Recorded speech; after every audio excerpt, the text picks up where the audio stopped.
I hadn't spoken to my sister in 3 years, but when I saw the for sale sign go up in front of the house 2 doors down from mine, I knew she was moving in.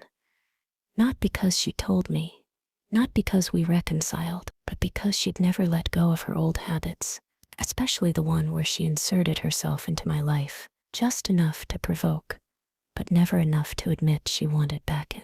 I watched the real estate listing like a hawk, a 4-bedroom colonial-style home with a fenced-in yard and a remodeled kitchen, asking price $69,000.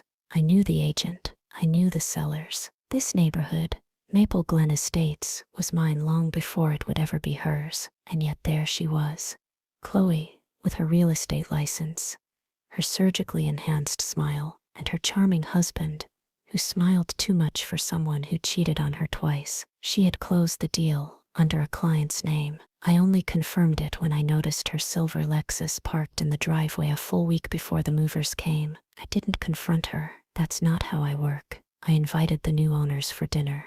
They were nice enough, a quiet couple with 2 toddlers and no long-term plans to stay. I smiled, served wine, complimented their children, and watched their expressions when I mentioned how badly the foundation in that house had cracked after the hurricane 3 years ago, how the last owners had painted over the black mold in the basement, how one of the neighbors was still fighting with the HOA over fence heights. They sold the house in 2 weeks, and when Chloe moved in under her own name, 2 weeks later, she did so with that smug, triumphant look on her face, like the war she thought we were fighting had finally been won. I was 34, divorced once, no kids, owned my home outright, ran a remote financial consulting business, and had chaired the HOA board for the last 4 years. I wasn't wealthy, but I was quietly powerful, the kind of woman who showed up to meetings with a file already compiled on everyone else at the table. Chloe didn't belong here, not because she was my sister, but because Chloe didn't belong anywhere she couldn't manipulate. We hadn't spoken since our mother's funeral. She arrived late, wearing a designer coat she couldn't afford, and left early after making a scene about the will. Our mother had left the house to me, not because she loved me more, but because I took care of her while Chloe lived 3 states away and sent 1 card a year. Chloe had always been good at winning affection from strangers and losing it from the people who knew her best. So no, I didn't tell her to leave. I made the neighborhood tell her. It started small. I updated the community Facebook group with a friendly reminder about trash bins and property lines. Then I included a line about new residents adjusting to our HOA guidelines. I didn't mention her name. I didn't have to. Everyone knew who I meant. She'd painted her shutters a navy blue outside of the color palette. She'd installed solar-powered lawn lights that violated our landscaping code. She hadn't submitted a fence plan. 3 official complaints later, Chloe was called into a meeting. She brought her husband, of course, Andrew, an accountant with soft hands and a wandering eye. I watched him more than I watched her. The way he shifted in his seat when I looked directly at him, the way he overcompensated with charm and laughter. I'd seen that look before years ago, when I caught him kissing our cousin in the garage during my engagement party. Chloe didn't believe me then, claimed I made it up, that I was jealous, that I always had been. Now she sat across from me with a fake smile and nervous fingers tapping against her thighs. The meeting was uneventful. I let others speak. I played neutral. Chloe left with a warning and a fine. She retaliated by hosting a block party without a permit. It rained. No one came. And that's when she got sloppy. She started spreading rumors.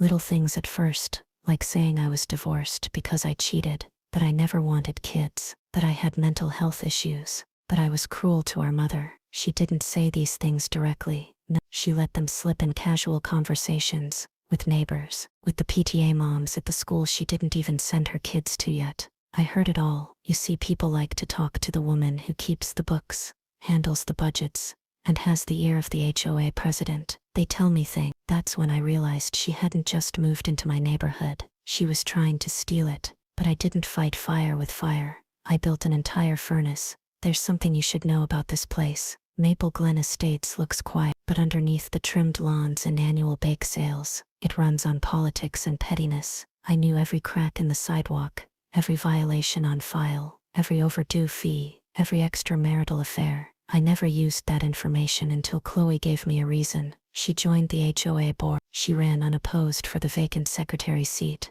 She brought cookies to the vote. made a speech about transparency and unity. I smiled and clapped with the rest of them. Then I went home and opened a folder I had labeled 4 years ago. Chloe, contingency. Inside were copies of credit card statements, screenshots of text messages from her ex-boyfriend, the one she claimed assaulted her but really just dumped her, and a list of business deals she made under a fake name to get around licensing laws. I'd collected them out of habit, most at first, but now they felt like purpose. I never used them directly. I used the people she owed. Her old business partner Tina was one of them. Tina had lost $12,000 in a joint venture gone wrong when Chloe skipped town with the company card. I sent her an email, anonymously, attached to the updated address. Tina showed up 2 weeks later, screaming on the front lawn. It was enough to start a whisper campaign without me lifting a finger. I let the story unfold itself, and while everyone watched Chloe implode, I filed an anonymous complaint with the state licensing board about her real estate violations. She lost her license in 3 months, but she still had Andrew, and that was her biggest mistake. She never protected him from me, not after what he tried to do again. I found the messages on his phone, not through hacking, through charm. He came to my door one night, drunk, claimed he needed to talk, that he missed the way things used to be, that Chloe was suffocating him. He leaned in to kiss me. I let him, just enough to get what I needed. His phone, left unlocked on my kitchen counter, screenshots, emails, messages to someone named Ale, a 19-year-old barista he promised to take to Mexico, photos he should never have taken, dates he couldn't explain, hotel bookings under an alias. I copied everything. Then I invited Chloe to brunch. We hadn't sat down together in 5 years. She wore white, always white, like she thought purity could be performed. She smiled. I smiled. We ordered mimosas, and then I handed her the envelope. Nothing inside but a single photo. Andrew, shirtless, on a hotel bed. Her smile cracked. She didn't ask questions, didn't say a word. She took her purse, stood up and walked out. 3 weeks later, the Lexus was gone. Andrew was gone. Chloe was gone. And I didn't say a word. I just watered my lawn, waved to the new neighbors, and submitted the paperwork to run for HOA president again, unopposed. I expected peace after she left, but peace isn't what I got. People started asking questions, not directly, not at first, just the usual small talk turned slightly sharper. Did you hear Chloe left in such a hurry? I wonder what happened between her and Andrew. Some people just aren't cut out for this neighborhood, I guess. I smiled and nodded, and played the part of the neutral observer.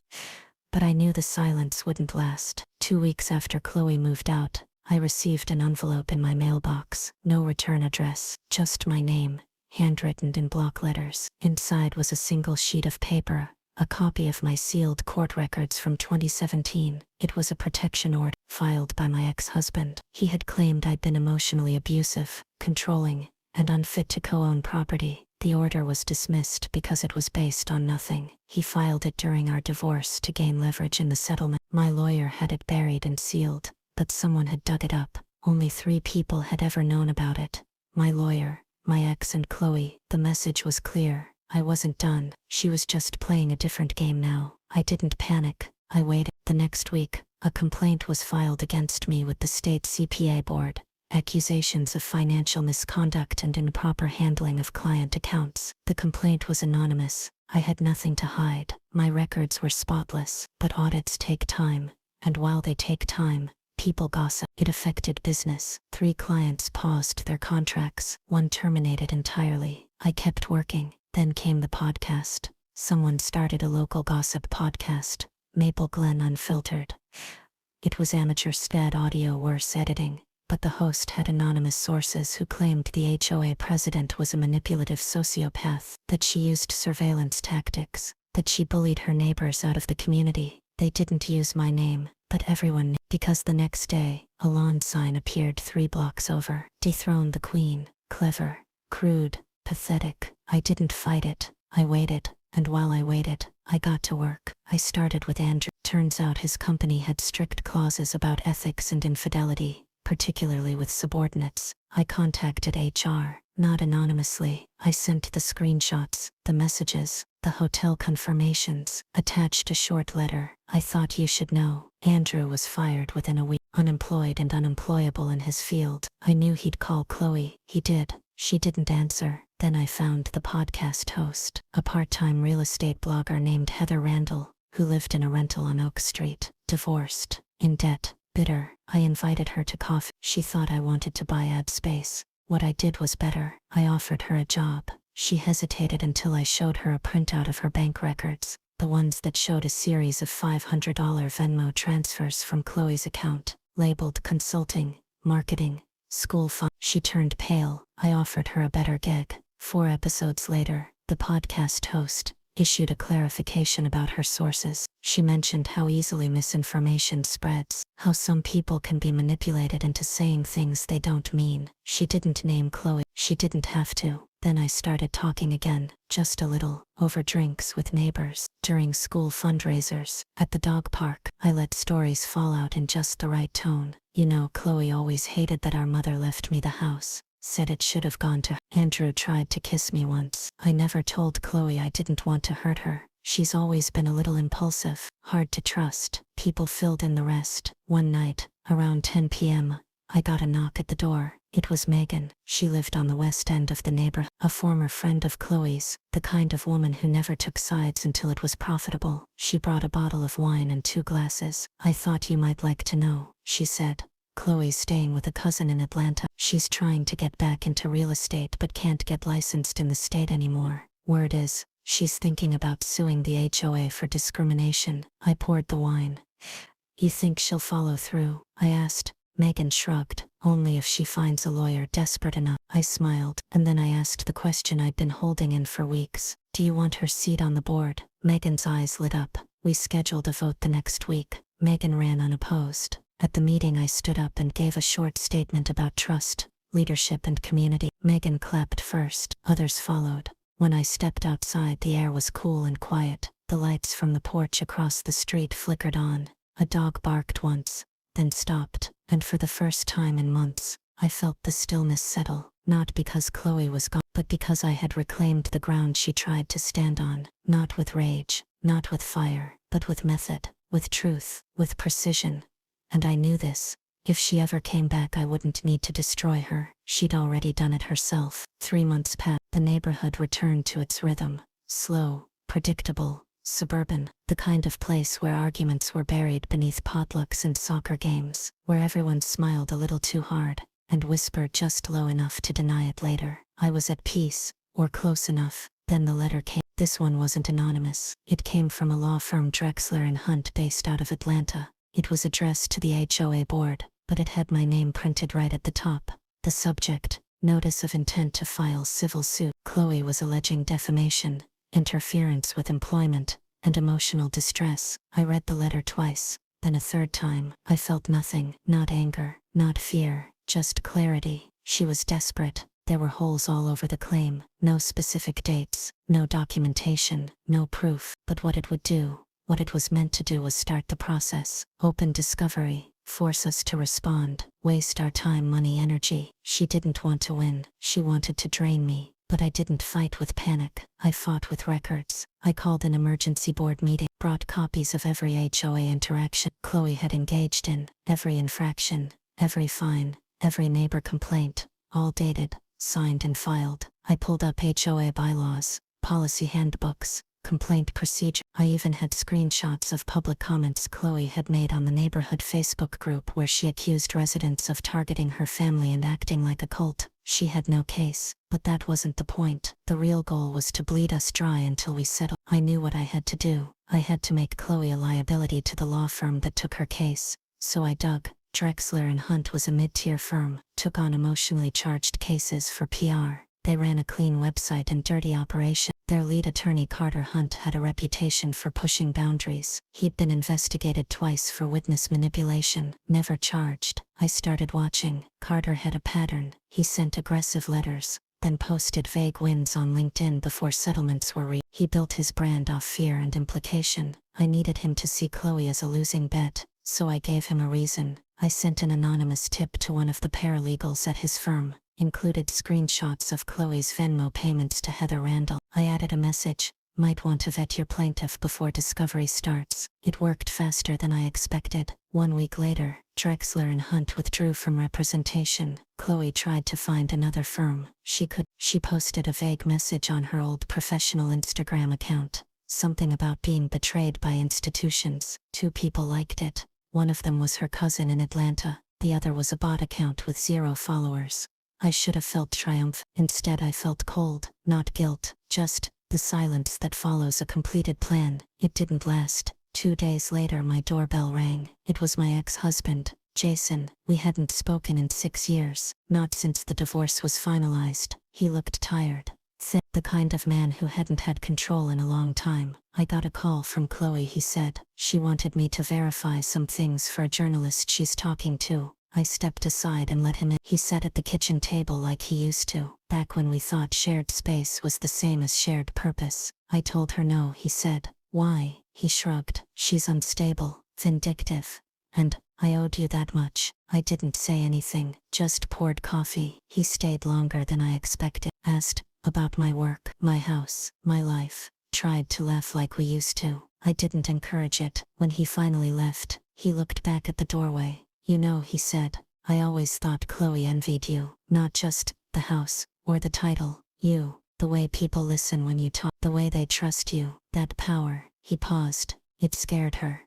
I didn't respond. There was nothing left to say. Later that night, I checked Chloe's Instagram again. The account was gone, deleted. No forwarding post, no farewell, just vanished. The next morning, Megan forwarded me a neighborhood newsletter draft. At the bottom was a small announcement. HOA board to appoint new chair for Maple Glen Outreach Committee, seeking candidates with leadership experience, discretion and strong ties to the community. I told her to list herself as the lead contact. A week after that, Megan dropped off a small envelope. No note, just a silver key inside, to Chloe's old house. Vacant, unsold, still in her name. I slipped the key into my desk drawer, let it sit there like a trophy I didn't need to display. The neighborhood was quiet again, this time for real.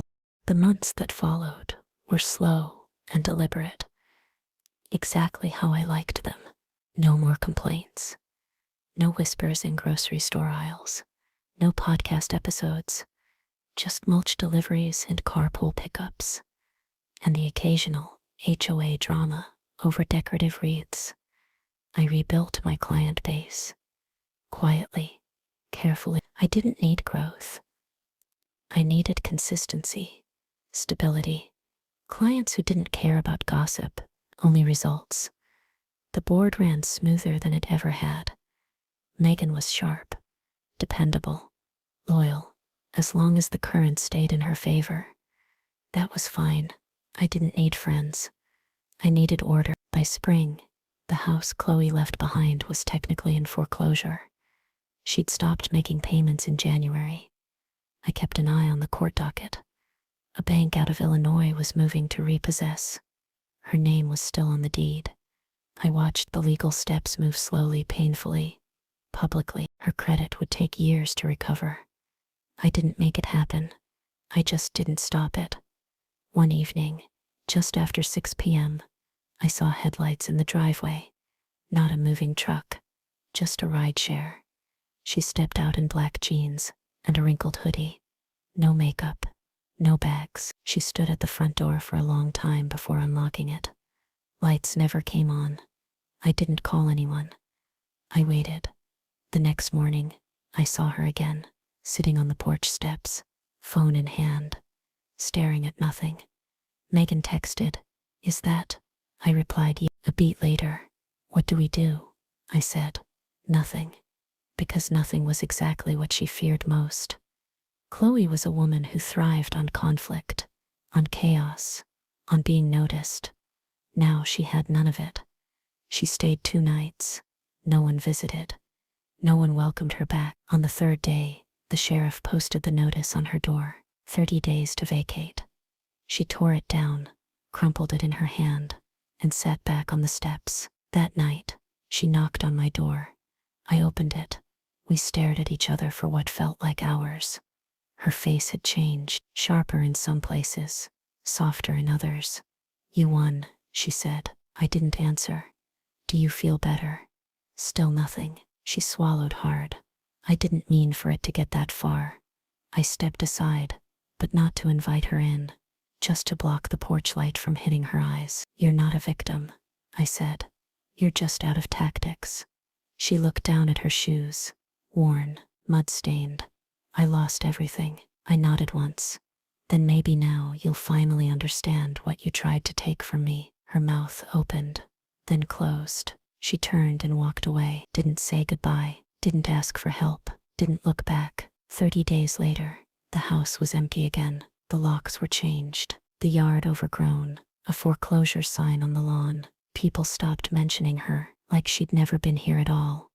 But I remember every piece of it, and I kept the key. That summer, I got more invitations than usual. Barbecues, garden parties, wine nights, parents from the school board who suddenly remembered my name, couples asking if I'd consider running for county council. I declined most of it, not out of spite, just preference. Victory, for me, was not being celebrated. It was being obeyed. Chloe's old house went to auction in August. I made one call to a former client who was looking to invest, told him it was a good deal. It sold in 3 days. The new owners were a retired couple from Denver. Quiet, respectful. I brought over muffins the day they moved in. I never mentioned the woman who used to live there. Neither did anyone else. In October, I stepped down as HOA president, not because I was pressured, not because I was tired, because I had nothing left to prove. I'd reshaped the neighborhood, not with fear, but with structure, expectations, consequences. Megan took over as president. She asked me to stay on as treasurer.